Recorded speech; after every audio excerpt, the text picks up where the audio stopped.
on ne peut pas, je dirais d'abord, on ne peut pas amener quelqu'un à quitter quelque chose sans comprendre pourquoi il est dedans. Bon, vous connaissez pourquoi les gens, les chrétiens d'aujourd'hui ou les musulmans d'aujourd'hui sont chrétiens ou musulmans? Oui. Bon, pour l'histoire, on sait qu'ils nous ont... Ok, moi qui est chrétien par exemple aujourd'hui, vous savez pourquoi je le suis? Qu'est-ce qui amène les gens aujourd'hui à être chrétiens? Voilà la question. La pauvreté. Si ton continent n'était pas pauvre, si tu vivais dans un continent riche, tu ne serais pas chrétien probablement parce qu'aujourd'hui, tous les pays qui sont riches sont à majorité non religieux. Plus un pays s'enrichit, moins il devient religieux. Ça, c'est la première cause. La deuxième cause, c'est la peur. Tu as peur d'aller en enfer. Tu as peur de cramer.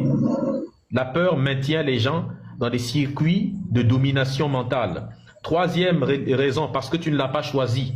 Probablement, tu as eu des parents qui sont chrétiens, qui t'ont mis dans le christianisme, qui eux-mêmes ont été mis dans le christianisme par leurs grands-parents, qui eux-mêmes ont été mis par des arrière-grands-parents, qui eux-mêmes ont été mis par ainsi de suite, jusqu'à la première personne qui a été fouettée par les colons pour les obliger à croire. C'est comme ça que la croyance fonctionne. On frappe la première personne, puis ensuite, on prend ses enfants, on les aliène complètement, et ça passe, ça se fait tout seul. Il transmet, il ne connaît rien du tout. Il est né, il ne connaît que le christianisme et la colonisation. Le christianisme, il n'a pas connu la spiritualité de ses ancêtres, alors il ne transmet que ce qu'il connaît.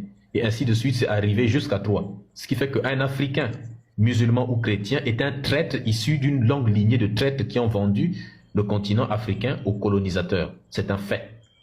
Vos croyances, c'est de la traîtrise envers la tradition africaine. Vous servez ce pourquoi on a été détruit. C'est pourquoi notre ancêtre Shaka Zulu disait, un homme qui vénère un dieu qui est à l'image de ses oppresseurs est un esclave. C'est un esclave. La première forme de décolonisation, la première forme d'esclavage dans laquelle il faut sortir, c'est l'esclavage mental. C'est pourquoi Bob Marley vous disait, emancipate yourself from mental slavery. Émancipe-toi de l'esclavage mental.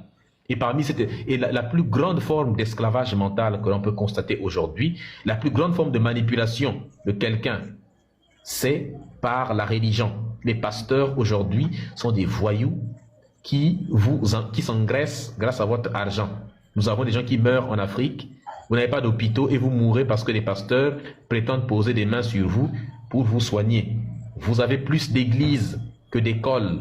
Vous avez plus d'églises et de mosquées qu'il n'y a d'entreprises. On développe un pays avec des entreprises, avec des écoles. Vous avez plus de pasteurs et d'imams qu'il n'y a d'ingénieurs, de médecins, ou je ne sais pas moi, tout ce qui peut permettre de développer le continent. Ou de professeurs d'ailleurs, ou d'enseignants.